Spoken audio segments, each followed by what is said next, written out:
Olá, aluna! Olá, aluno! Bem-vindos à aula 5. Falta mais uma aula, terminamos Formação Econômica do Brasil. Bom, o que a gente vai ver hoje na aula 5? Vem comigo no material que eu vou te contar. Hoje a gente vai trabalhar o período de 64 a 1985. A gente vai estudar o governo de Castelo Branco, Costa e Silva, Médici, Geisel e Figueiredo. Esses são presidentes que estiveram presentes no regime militar. Então, nós estamos vendo todo o período. Mas o que era o regime militar? Quais eram as preocupações econômicas? Como isso vai influenciar o seu estudo de formação econômica brasileira? Simples, envolverá as instituições. Como eu já disse em aulas anteriores, nosso objetivo é passar para você fundamentos básicos que permitam que você consiga entender o livro que você recebeu, que fala sobre o desenvolvimento, o crescimento econômico brasileiro. Então, a aula de hoje está dividida num tópico muito importante dentro da nossa história, o período em que os militares comandaram esse país.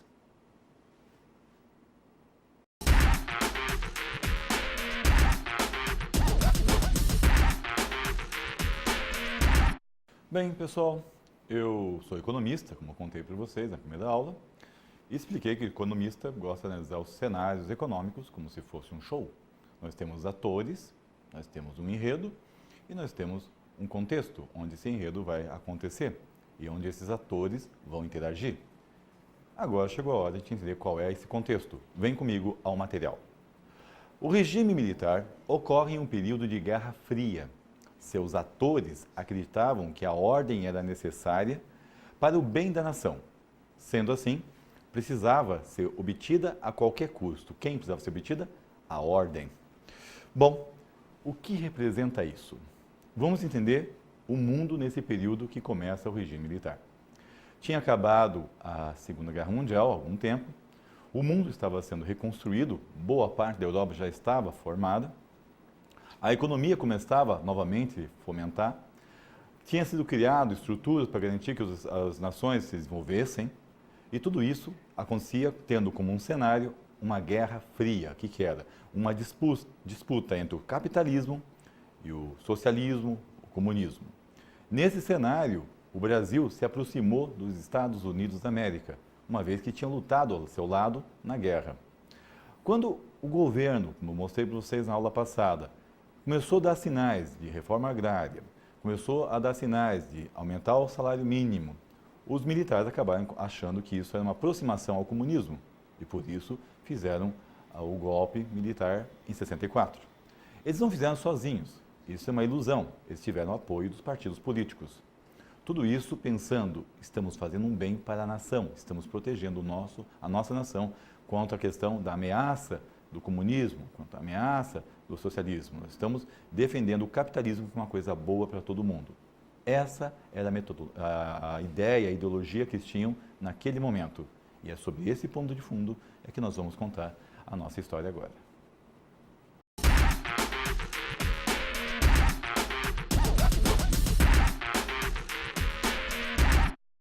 O governo militar começa em 64.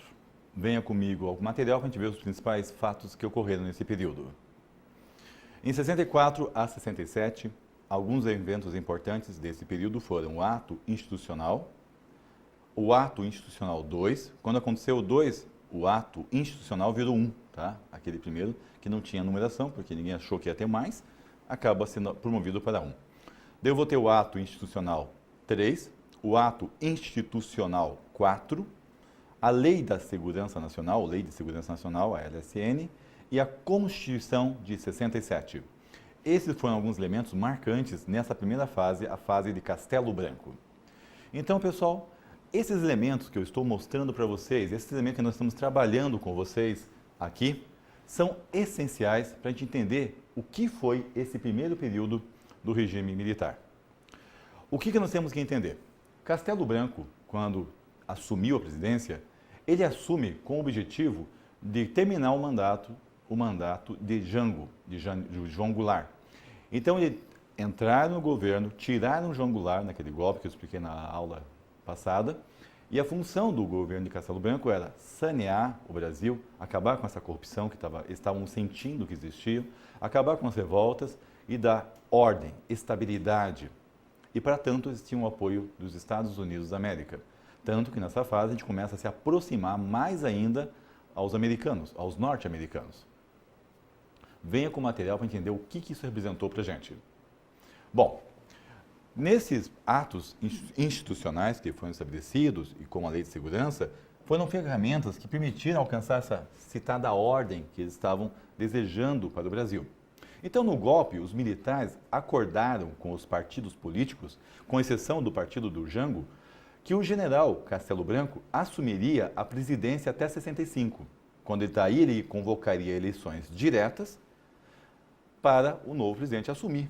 Então, 66 seria o período de uma nova fase na República, na qual a gente teria um presidente eleito, de maneira direta, representando o povo. Só que, como aconteceu com a história em períodos anteriores, quem estava no poder resolveu ficar no poder. Então, não foi convocadas as eleições e, portanto, não foi isso que aconteceu. Não teve esse acordo com os partidos políticos, foi rompido. Foi rompido de que maneira? Primeiramente, o ato institucional, que foi de abril de 64, deu a Castelo Branco poderes para ele combater a subversão e a corrupção. Quando chegou nesse ponto de combater a corrupção, a subversão, o Castelo Branco fez várias medidas, dentre outras, ele cassou o direito político e suspendeu esse direito por 10 anos. Pessoas como Juscelino Kubitschek, do Jango, do Jânio Quadros e outros governadores e parlamentares federais. Então, ele começou a tirar as pessoas que ele consideravam que faziam mal ao sistema político brasileiro. Além disso, ele também criou medidas fortes para tentar contornar a situação econômica do Brasil. Dentre outras medidas políticas, nós temos a política internacional. Ela se torna mais próxima aos Estados Unidos, uma potência na época, e começa a tornar uma parceria maior com as empresas norte-americanas, deixando de controlar as remessas de lucros das multinacionais. Além disso, o Estado também se tornou mais intervencionista. Lembra que até então o que valia era a política liberalista, ou seja, o governo tinha uma gestão onde seguia a cartilha da escola clássica e neoclássica, na qual o governo não se meteria nas questões econômicas, comerciais, porque sozinho o Estado a nação acabaria encontrando o equilíbrio econômico. Quando entra o regime militar, isso acaba.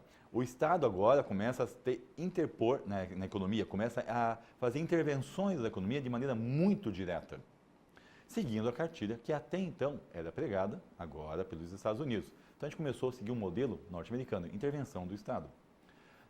Pessoal, mas os Estados Unidos não é um país liberal, não é um país que prega liberdade? Isso é verdade. Mas para você tornar uma nação poderosa, os Estados Unidos criou barreiras, fez protecionismo para fortalecer a sua economia. Agora a gente começa a intervir no Estado, o Estado começa a intervir na economia, tentando também fomentar essa questão de equilíbrio econômico. Dentre as medidas que foram controversas, mas acabaram surtindo efeito, nós temos 3 que eu vou mostrar agora no slide para vocês. Vem comigo. Os salários são congelados. Sim, os salários foram congelados. Ou seja, o povo não tinha reajuste salarial. Os impostos são elevados. Então, as pessoas, além de ter o seu salário congelado, agora vai ter que pagar mais tributos. Os cortes são feitos na saúde e na educação para equilibrar as economias nacionais. Quer dizer, eu não aumento meu salário, eu pago mais impostos e a minha educação e a minha saúde são comprometidas? Sim. Tudo isso para quê? Controlar a inflação. A inflação era uma coisa que estava incomodando a gente já fazia muito tempo, como contei para vocês. Então, o governo de Castelo Branco tentou acabar com a corrupção e dar um jeito nessa inflação que corroía o país naquela época. Então, era uma coisa bem tranquila e era isso que eles tinham em mente, pensando sempre na questão na nação como um bem maior, né? Tranquilo que eu falo no sentido de que é fácil entender aonde eles querem chegar. Só que ocorreu uma coisa interessante nessa fase. Castelo Branco, segundo os historiadores, segundo os defensores do seu governo, dizem que ele realmente queria fazer isso. Realmente ele queria arrumar o país, realmente ele queria deixar a situação mais equilibrada e devolver ao povo. Só que surgiu um problema sério nessa fase. nós tínhamos duas linhas dentro do sistema militar. Uma linha chamada linha dura, que pregava que a história já tinha mostrado que toda vez que os militares fizeram uma intervenção, como na República, entregaram, ao início da República, entregaram o governo aos civis, gerou-se corrupção e gerou problemas inflacionários pesados. E, por isso, o governo militar não deveria ceder novamente o poder ao civil. Bom, Castelo Branco, segundo conta, era uma linha mais leve, branda. E ele seguia uma escola francesa, ele tinha se formado na escola da guerra, onde seguia essa universidade francesa, e eles acreditavam que tinha que arrumar o país e devolver. Mas temendo que a linha dura viesse a assumir o poder, então ele fez algumas medidas para tentar mostrar que ele também estava firme no seu governo e assim tentar impedir a entrada dessa linha mais forte do regime militar. Não sabemos se isso é verdade, mas é uma linha de teoria que tem-se sobre esse regime de governo do Castelo Branco. Mas o importante é que ele criou os atos institucionais 2, 3 e 4. Venha o material para você entender o que aconteceu. Bom, nós estamos então num sistema onde, no período, como eu já expliquei, era debatido pelos militares por uma linha dura e outra linha mais branda, chamada de castelistas, que é liderada por Castelo Branco, que também é chamado de Sorbonne, que era o nome daquela universidade francesa que eu tinha comentado com vocês, que os militares tinham sido educados dentro da escola da guerra, dentro dessa escola com esses princípios franceses, né? Então, a linha dura se mostrou mais organizada, eloquente no discurso da Guerra Fria, e aí o Castelo Branco, tentando dar uma amenizada na oposição dessa linha dura, lançou o AI-12, o 3 e o 4, que são aqueles atos institucionais. Olha o que aconteceu. Em 65, com o AI-2, ele pôs fim, acabou o pluripartidarismo. Acabou-se. Não tinha mais um monte de partidos como nós tínhamos. Agora, lembra que Getúlio tinha criado o Partido Comunista, tinha criado o PSD e assim um monte de partidos. Não tem mais, acabou. Nós temos agora somente dois partidos. Um é chamado Arena e outro chamado MDB. O MDB era a oposição, a Arena é o partido do governo e o MDB é o partido da oposição. Uma oposição entre aspas, porque o governo controlava o partido. Em 66, nós temos aí o AI-3. As eleições para o governador passam a ser indiretas. Então ele está tirando da gente, do povo, a possibilidade de escolher diretamente os seus representantes. No AI-4, que é de 67, ele limita os poderes do Congresso na elaboração da Constituição. Ou seja, a Constituição agora está sendo construída de acordo com os ditames militares. Então, ela está sendo construída de acordo com os interesses de tornar legal o regime militar que estava, então, ocorrendo. Tá ok? Esse foi o elemento central que tudo foi gerado. Mas, além disso, nós tivemos ainda mais um movimento de Castelo Branco dentro dessa linha, pressionada pela linha dura, que era a outorga da Lei da Segurança Nacional. Essa era uma forma de controlar o cidadão. Nós tínhamos ali diretrizes rígidas, autoritárias à sociedade, com penalidades muito pesadas em caso de violação. Mas ela não era, na época foi achado um absurdo, muito forte essa lei de segurança nacional. Mas não era nada perto do que viria em 69, tempo que o regime foi mais violento. Bom, olha que interessante. Começamos a entender que o cenário econômico brasileiro, nessa fase de transição, teria que ter durado até 65 com Castelo Branco e ele daria o poder, então, ao povo. A gente viu que Castelo Branco resolveu ficar mais um ano no poder e, pressionado pela linha dura, pelos militares mais extremistas, ficou no poder e ainda acabou lançando mais o ato institucional 2, 3 e 4 e a Lei da Segurança Nacional. O cidadão começava a se sentir coagido. Se a intenção era dele, mostrar que ele também podia ser firme e evitar que a linha dura assumisse, se essa era a estratégia dele, não deu certo. Porque logo em seguida veio Costa e Silva. Costa e Silva era um militar da linha dura e ele chega com mão de ferro. Então o governo de Costa e Silva, que a gente verá agora, é um governo onde ele é mais rígido do que o de Castelo Branco. E esse governo mais rígido vai colocar um dos atos mais pesados do nosso período de regime militar, o AI-5. Vamos ao material para você ver como é que foi isso. Bom, até agora, nós estamos entendendo como é que foi feita a construção. Então, em 67, 69, vem o governo de Costa e Silva, e nesse momento nós vamos ter resistências ao regime militar, porque o pessoal começou a perceber que não era aquilo que eles queriam, ou seja, os partidos políticos que apoiavam já viram que estão sendo coagidos por esse regime. O ato institucional 5 vai aparecer dentro do governo de Costa e Silva, que vai tirar mais ainda a liberdade do cidadão. Vai ter a criação de coisas como Mobral, Funrural e Funai, tentando dar uma compensada nessa situação, porque lembra, eles queriam colocar ordem para fazer crescimento e desenvolvimento. Então eles começam a fazer a criação no Mobral para acabar com os analfabetos, o Funrural para dar uma proteção à questão das pessoas que estão no campo, o Funai para a questão dos índios. E é feito também, surge daí uma junta governativa provisória, porque o presidente, o Costa e Silva, fica doente no período e vem a falecer. Esses são os elementos que estavam ocorrendo nesse período do segundo momento do regime militar. Tá ok? Bom, vamos tentar entender o que aconteceu. Acontece o seguinte, o governo militar, que tinha entrado a pedido, a manifestação do povo, porque quando o Jango era presidente, ele fez uma palestra, um comitê, um comício, e esse comício, ele reuniu 200 mil pessoas e fez um discurso a favor da reforma agrária, aumento salarial, e tentando pressionar o povo a reagir às limitações que ele tinha no governo. Só que o tiro saiu pela culatra. O povo ficou assustado com as ideias de Jango e acharam que ele estava se voltando para o comunismo. Fizeram uma passeata da família, reuniu mais de 500 mil pessoas, pedindo uma intervenção, pedindo que alguma coisa fosse feita. Foi daí que os partidos se uniram com os militares, derrubaram Jango e aconteceu o governo de Castelo Branco. Castelo Branco assume, dizendo que vai acabar com a corrupção e vai colocar em ordem as contas nacionais econômicas. Questões de balança, inflação, etc. Bom, ele tenta, mas o poder começa a correr novamente toda essa estrutura institucional e os militares não querem mais sair do governo. Então são feitos os atos, retirada a liberdade das pessoas, e eles começam a ver que não era aquilo que eles queriam que os militares fizessem, não era aquela intervenção que estava sendo solicitada pelo povo. Daí vem Costa e Silva e pega um cenário de movimentos, de revoltas, e ele vai com a sua mão de ferro tentar conter isso.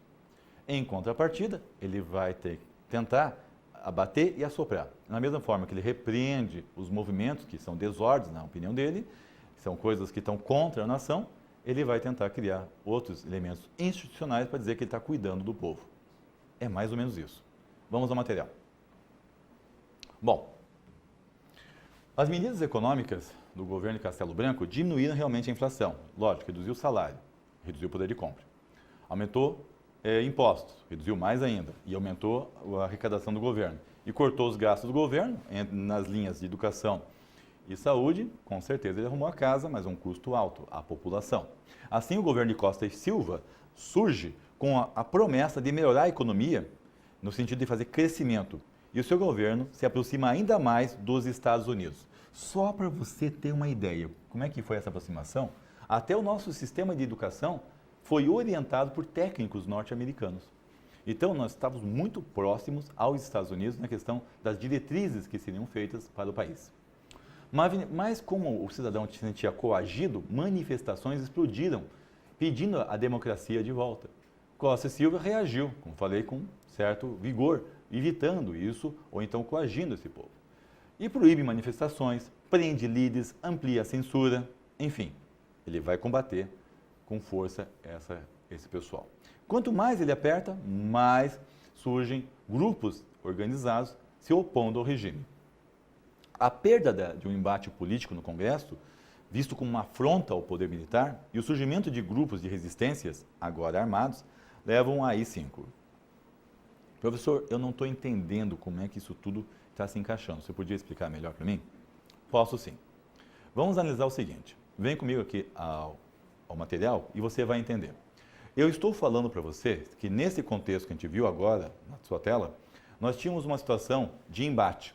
Uma situação de embate no sentido de que o governo queria estabelecer ordem pela força. A população começou a se tornar resistente a essa força. E se tornando resistente a essa força, começou a surgir conflitos. O Estado acabou tentando conter esse conflito com mais força. E a partir de que isso foi acontecendo, nós fomos sentindo uma falta de estruturação dentro do país, onde tinha um grupo de resistências. O que aconteceu daí? Acontece o seguinte, imagine uma briga. Você vai lutar com uma pessoa e essa pessoa bate em você com os punhos. Você vai reagir mais tarde com uma canivete, com uma faca. A pessoa perde a briga e daí ela volta com o revólver. À medida que a violência vai sendo usada contra o oponente, mais violência é gerada. Então, olha que interessante. Quanto mais violência o governo impõe à população, com mais violência a população reage.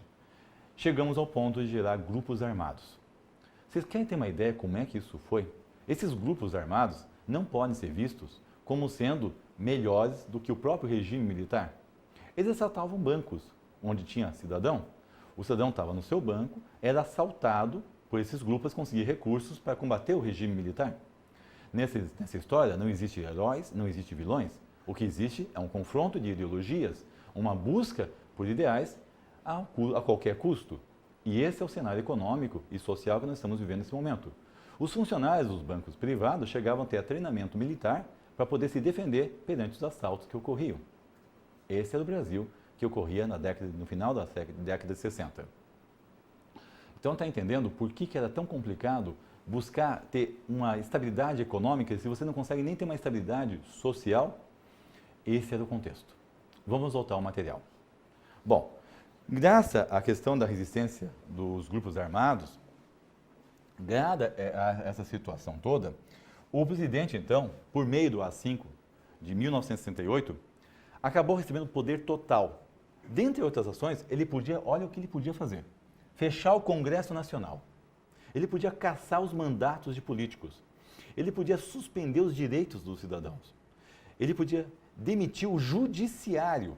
Ou seja, ele tinha poderes totais sobre todos os elementos que eram a base institucional de um país. Ele podia fazer o que ele achasse que fosse necessário para garantir essa ordem que ele achava que era necessária ser alcançada para garantir o bem-estar da população e da nação, a qualquer custo. É um pouco contraditório, há de concordar, né? Mas não podemos pegar e falar que tudo o que aconteceu lá foi ruim, tá? Nós estamos vendo a história e não julgando se está certo ou está errado, só estamos dizendo o que aconteceu, tá bom? Bom, nesse cenário, acabou surgindo coisas que hoje são muito importantes para a gente. A questão da estrutura, o cenário econômico estrutural. Nós tivemos várias obras que foram iniciadas, grandes obras que foram iniciadas nesse período, que na época foram ditas como faraônicas, que foram ditas como absurdas, e hoje atendem boa fatia da população e são essenciais para a nossa situação econômica. Entre elas, podemos citar a Ponte Rio-Niterói. Ela foi iniciada em 69 e foi concluída em 74. Quem conhece a ponte, é uma obra incrível. Nesse período também foram criados, como já falei para vocês, o Mobral, para acabar com o analfabetismo, o Fundo Rural, para proteger o trabalhador do campo, o FUNAI, que é a fundação lá que protege a questão dos índios. Tudo estava indo desse jeito.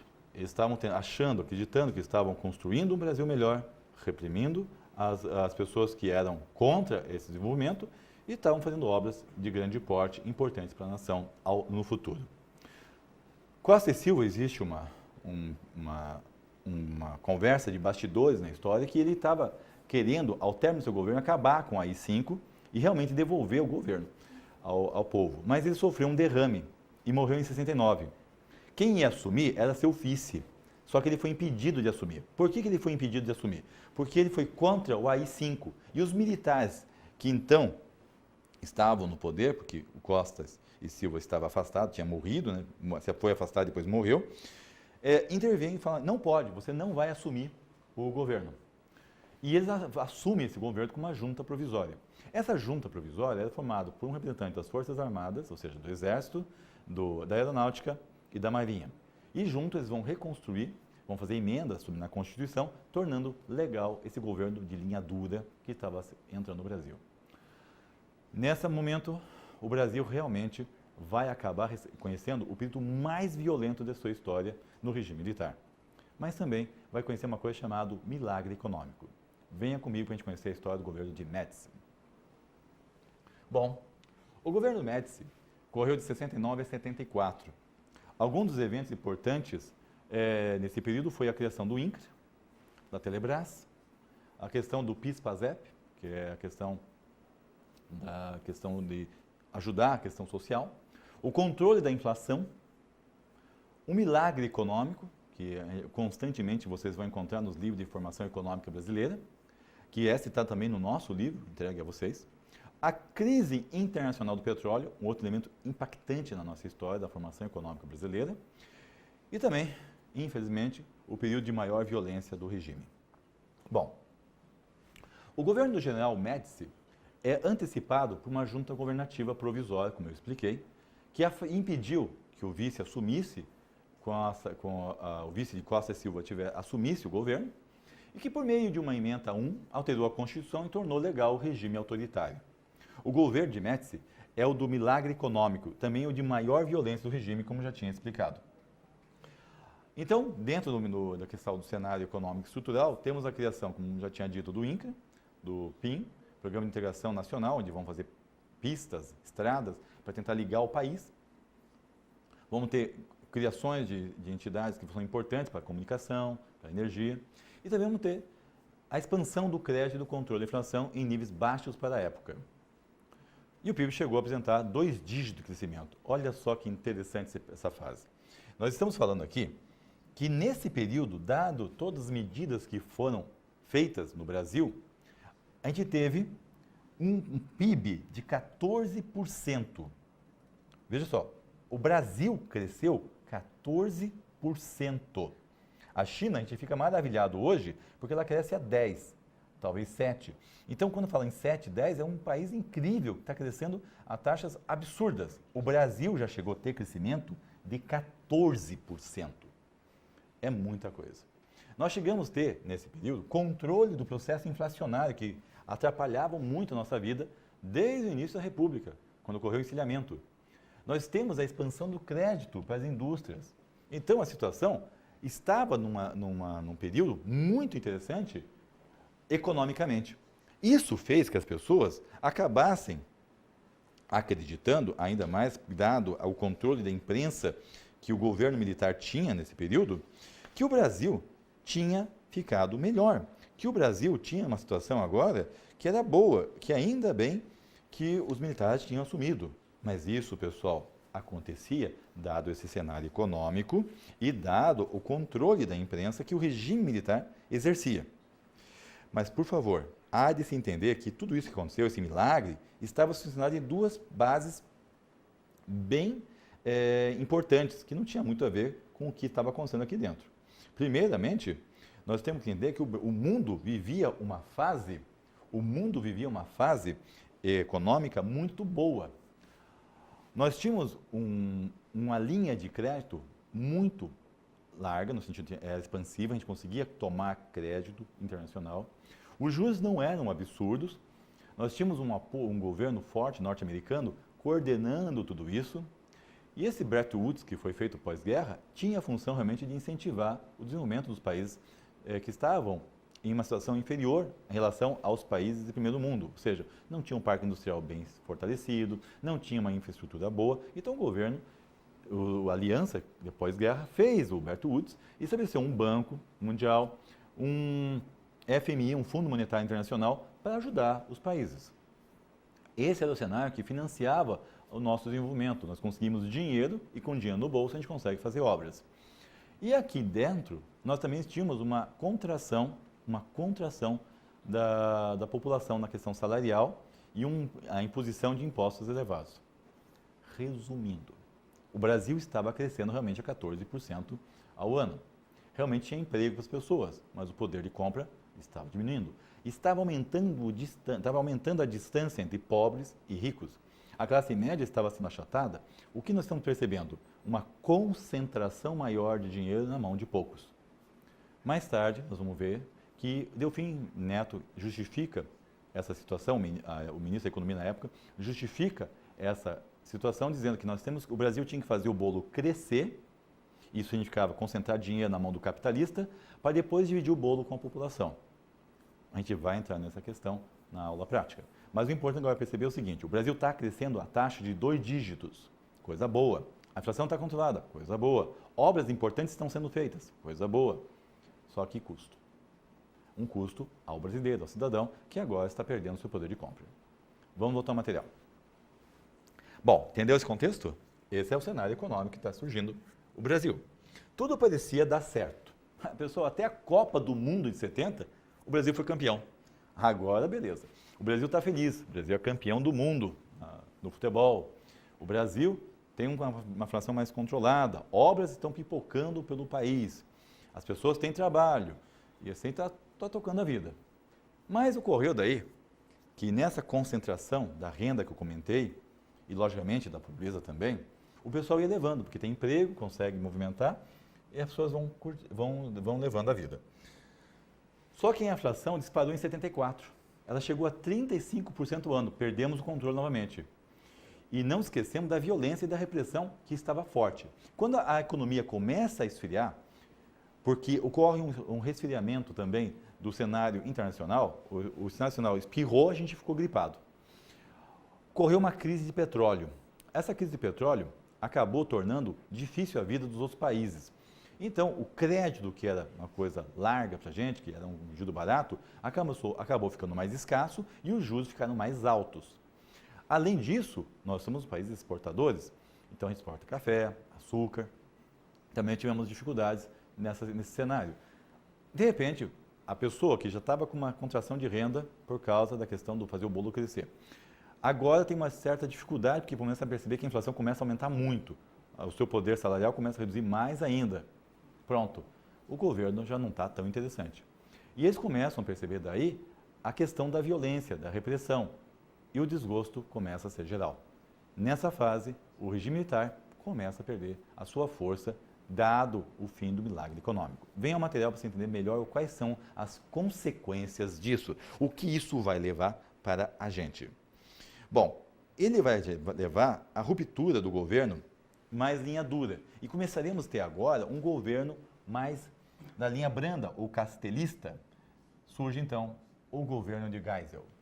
Período de 74 a 79. Alguns dos eventos importantes desse período foram o quê? Começou a redemocratização. Ocorreu o confronto entre a linha dura e a linha castelista, ou de Soborne. Ou seja, o Geisel, que é do Soborne, começa a bater de frente com a linha dura para evitar que ela venha se impor como ocorreu lá no tempo de Castelo Branco. Ocorre o pacote de Abril, porque mais que Geisel fosse da linha branda, ele também não quer que a população receba o poder de maneira tão rápida. Ele cria dificuldades porque ele quer controlar esse processo de reabertura, a democratização. Então lança o pacote de Abril. Nós vamos ter greves no ABC e manifestações que vão começar a surgir de maneira mais organizada. Já não é proibido fazer manifestações e começam a surgir líderes nesse período que impactam até o dia de hoje. É nessa fase que aparece um torneiro mecânico, um sindicalista chamado Luiz Inácio. Então veja, é nesse momento da história, no momento mais brando do regime militar, que começa a surgir as manifestações, os líderes sindicais, de maneira que não são tão reprimidos como eram no governo de Médici e governos de Costa e Silva. Ok? E uma coisa muito importante, temos fim a AI-5.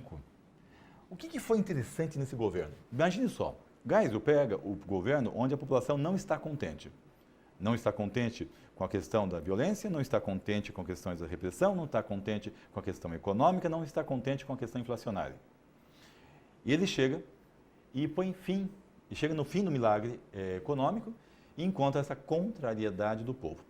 Então ele leva o regime a ter novos rumos com o general Geisel. Então o regime militar com o general Geisel vai ter um rumo diferente, ele tem que pacificar o povo, mostrar o início da redemocratização e tem que contornar todo esse cenário internacional desfavorável e nacional também.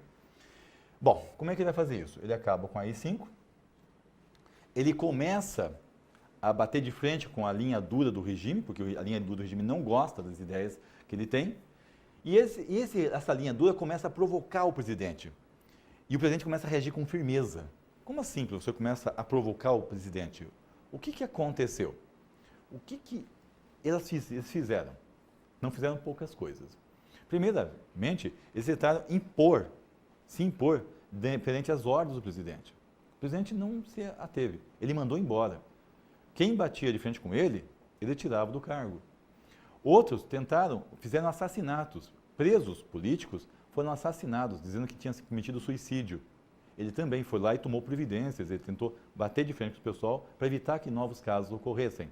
Ou seja, ele tentou evitar que a linha dura voltasse ao poder e que desse fim a esse início, ou seja, impedisse esse início de redemocratização. Foi um período muito conturbado. Ele tinha que cuidar da questão da crise internacional, que afetava o Brasil, ele tinha que cuidar da questão da crise interna e tinha que tentar desenhar um processo de reabrir o Brasil para o cidadão. Veja como é que ele fez isso nesse meio socioeconômico. No cenário estrutural econômico, ou econômico estrutural, temos que suas ações em período de crise de petróleo resultaram no seguinte: ele conseguiu fazer a sustentação do crescimento e conseguiu fazer a sustentação de empregos. Mas esse movimento de sustentação não foi a sem custo, acabou gerando questões de problemas inflacionários, dívida externa.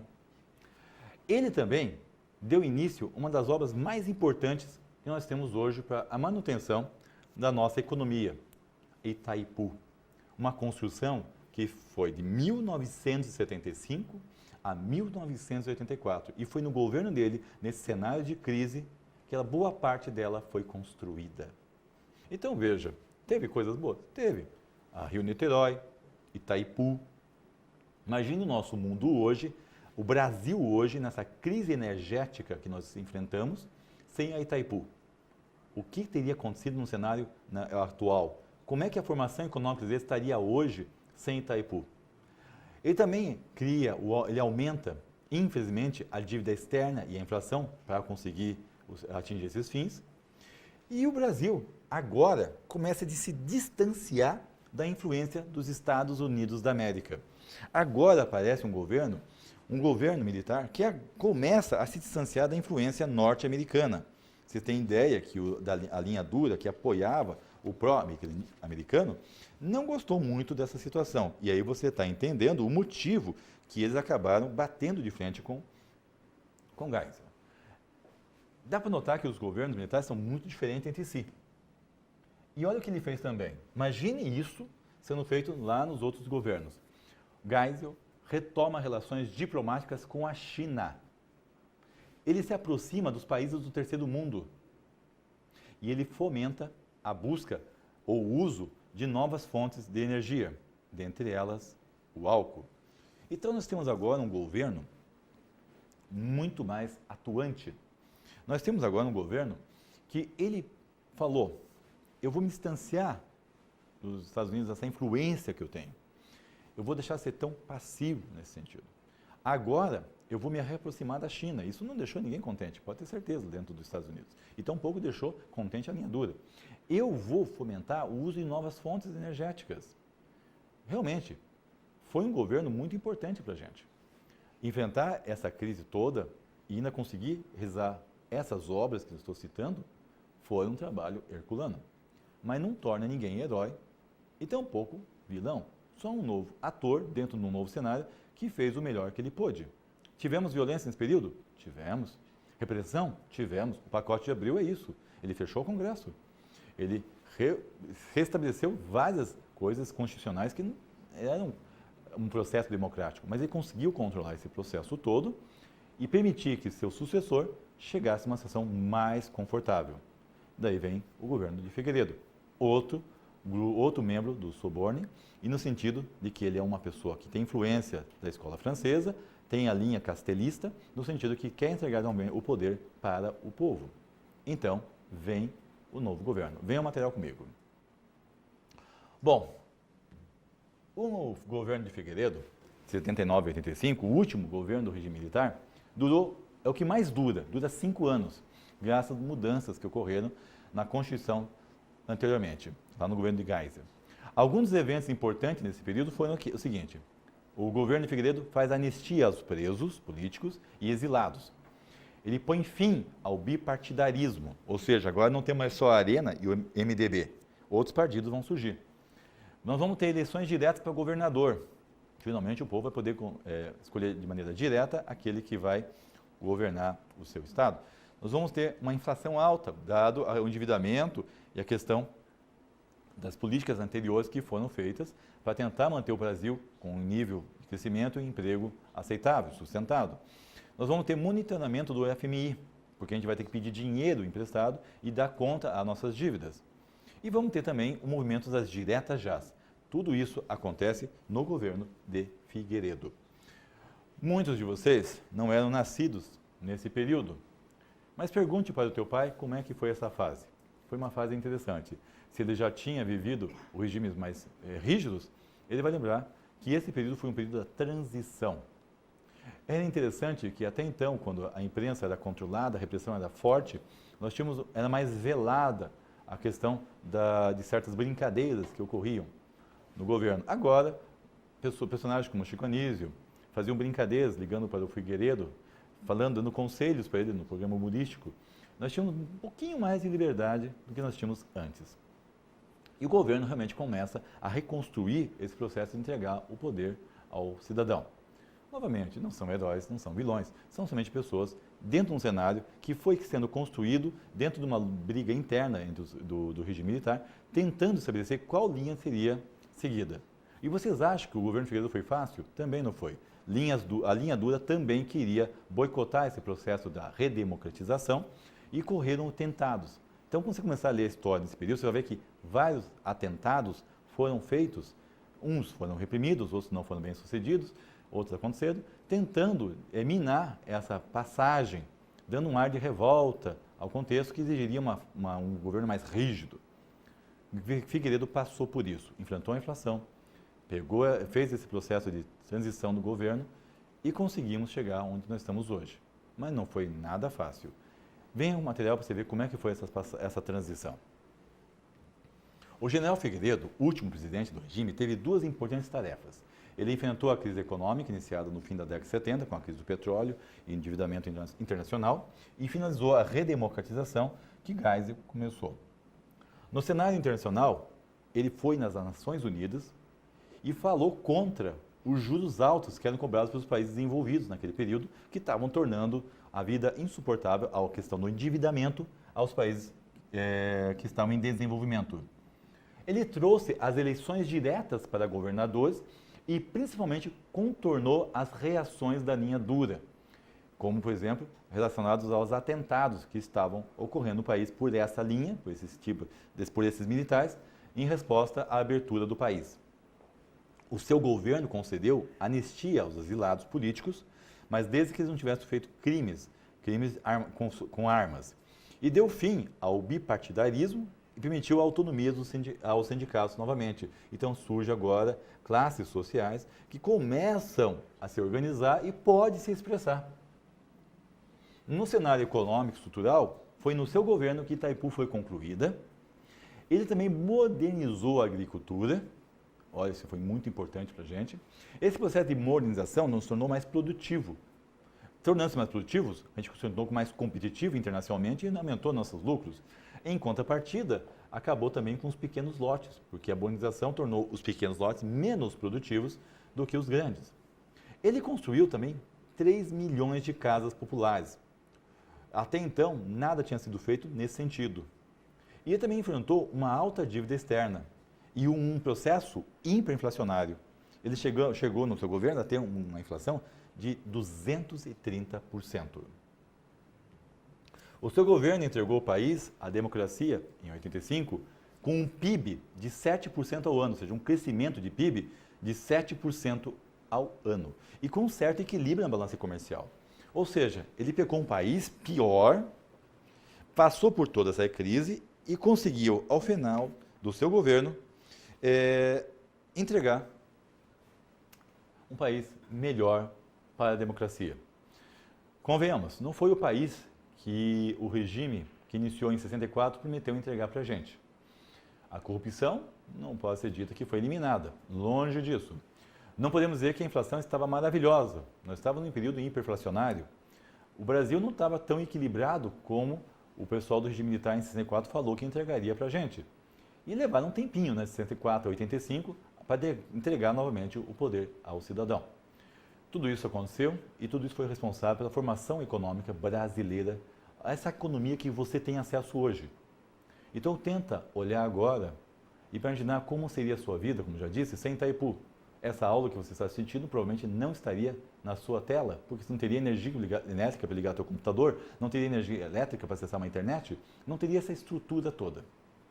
Você também imagina a sua vida hoje, caso você more no Rio, sem a ponte Rio-Niterói. Imagine a situação que seria sem todos aqueles elementos institucionais que foram criados. Coisas boas surgiram, coisas ruins também surgiram nesse período. Mas cada um dos atores que eu citei não queria fazer mal ao país. Pode ter feito sim, mas todo mundo fez achando que estava fazendo melhor. E naquele momento, naquele cenário, naquela instituição que ele vivia, ele achava que aquela era a resposta. Grupos armados achavam que a melhor resposta era agir de maneira firme contra o governo. E deu no que deu. O governo achava que tinha que reprimir com força e deu no que deu. O Brasil construiu a sua história, é um país jovem, construiu a sua história de maneira muito rápida, em períodos curtos, diferente do velho continente, a Europa, que passou muito tempo construindo todo o seu processo institucional, acertando e errando. Em pouco tempo, a gente tentou fazer a mesma coisa. Pensando bem, é isso que você representa hoje na sociedade. Você representa o resultado de todo esse movimento. As suas crenças estão direcionadas ao que foi semeado desde o início da história do Brasil. E foi essa historinha que a gente passou para vocês.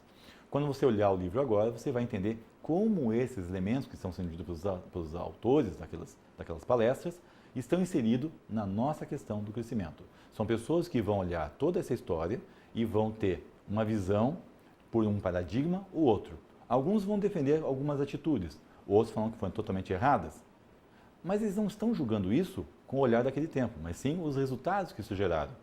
Isso é muito positivo para a gente. Mas a gente precisa entender em que contexto estava ocorrendo a história. Para daí a gente entender que quando a gente tomar decisões no futuro, e é para isso que você está se preparando para tomar decisões para o país, ou seja, as suas atitudes como cidadão, como empresário, vão impactar na economia, de um jeito ou de outro. Os seus pedidos de intervenções vão impactar na economia, de um jeito ou de outro. Se você conheceu essa história, você vai saber mais ou menos o que deve fazer para não cometer os mesmos erros. Porque você vai ter uma vantagem. Você vai ter conhecido os resultados de decisões equivocadas que ocorreram no passado.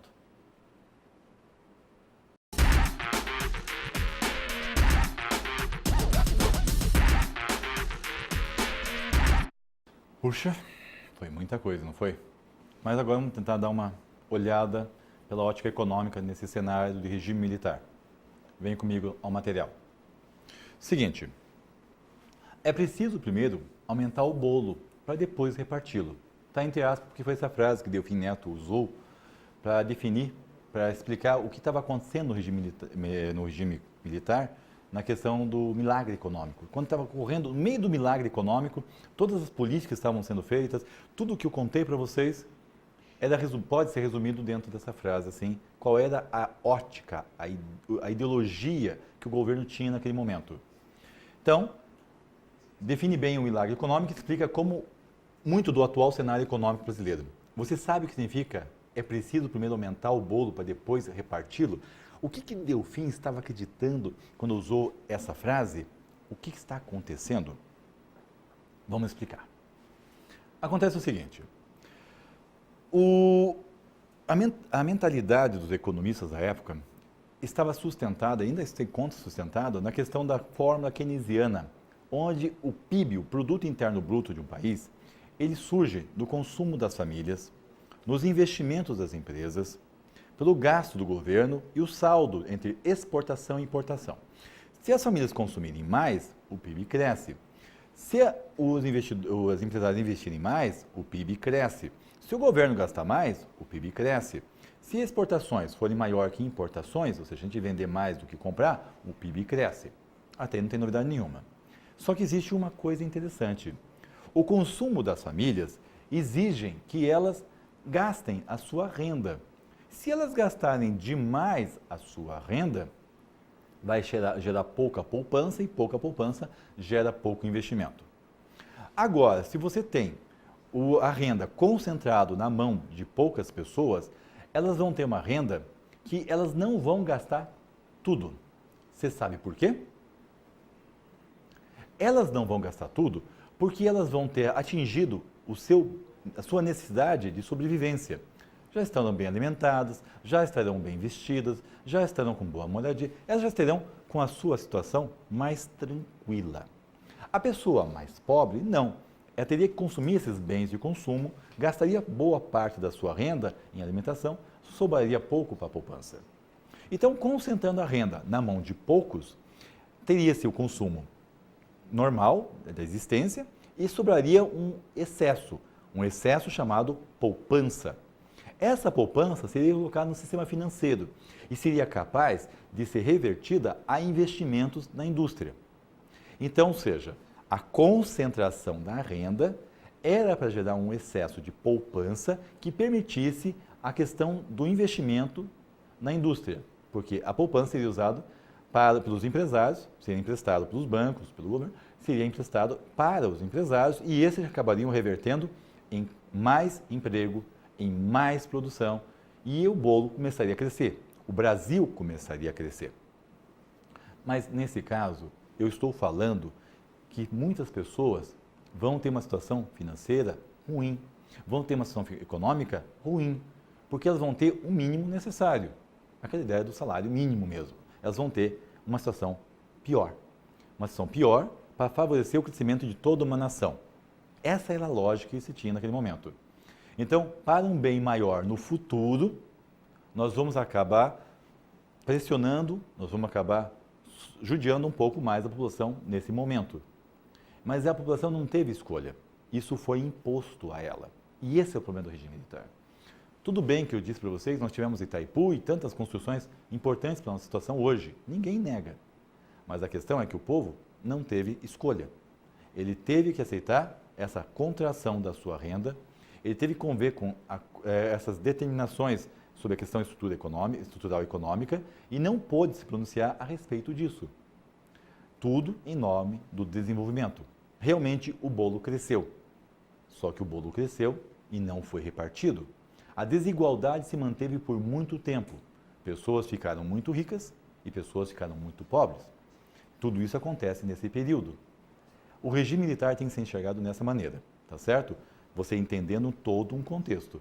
A ideia era boa, mas na colocou em prática, acabou acontecendo o que você sabe. Desigualdade social, concentração de renda na mão de poucos e falta de renda na mão de muitos. Tá ok? Tudo tem seu lado positivo, tudo tem seu lado negativo.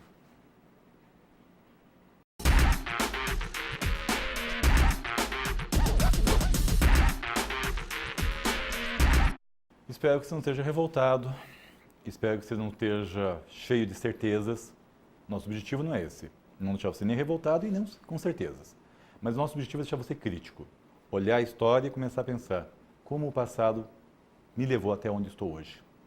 Isso é interessante porque quando a gente começa a pensar nessa maneira, a gente começa a perceber que a história é muito mais interessante do que tentar nos passar. Que a economia é muito mais rica do que você possa imaginar. Ela é muito mais rica do que uma taxa Selic que é divulgada. Ela é muito mais rica do que simplesmente fazer uma reforma agrária. Ela envolve questões de causa e efeito. Cada vez que a gente tomar uma decisão econômica, isso vai impactar na sociedade, isso vai impactar nos grupos sociais, isso vai impactar no futuro da nação. Tudo o que eu contei para você está sustentado nesse conceito. O conceito institucional econômico. As nossas ações vão impactar nas instituições e as instituições impactam nas nossas ações. Venha o material para você entender um pouquinho desse resumo da nossa aula. O regime militar significou muitas coisas. Inicialmente, esperança para o fim da corrupção, o saneamento da economia, algo que a família brasileira solicitava naquela época. Mas depois que ele estava lá, assumiu diferentes sinônimos.